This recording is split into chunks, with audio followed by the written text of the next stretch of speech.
এখন চলেন একটু জেনে নেওয়া যাক 2026 সালের বিশ্বকাপে কে হতে যাচ্ছে চ্যাম্পিয়ন।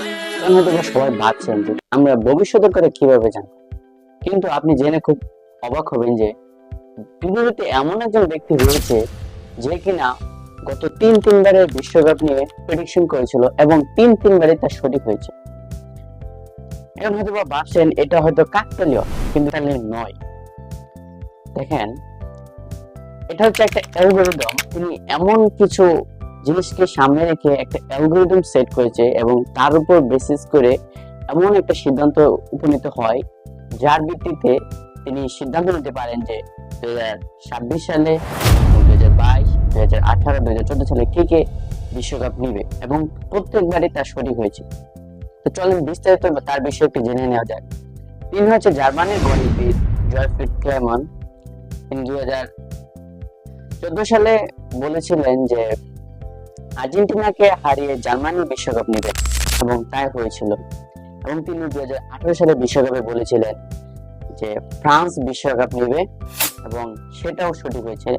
ইভেন তিনি 2022 সালে বলেছিলেন যে এবারে বিশ্বকাপ নেবে আমাদের সবচেয়ে কাছের এবং সবচেয়ে জনপ্রিয় ফুটবলার লিওনেল মেসি, এবং সেটা একদম সঠিক হয়েছিল। তো তিনি কিভাবে এটা করেন দেখেন, তিনি বেশ কিছু জিনিসের উপর ফোকাস দেন। ওই স্থানের জনসংখ্যা, তাপমাত্রা, মানুষের ফুটবলের প্রতি কেমন আগ্রহ, এই বিষয়গুলোর উপর ফোকাস করে তিনি এই সিদ্ধান্তটা নেন এবং তার সিদ্ধান্ত সবসময় সঠিক হয়। তো 2026 সালের বিশ্বকাপে তিনি প্রেডিকশন দিয়েছে। তো সবাই আশা করছে যে তার প্রেডিকশন 100% সঠিক হবে।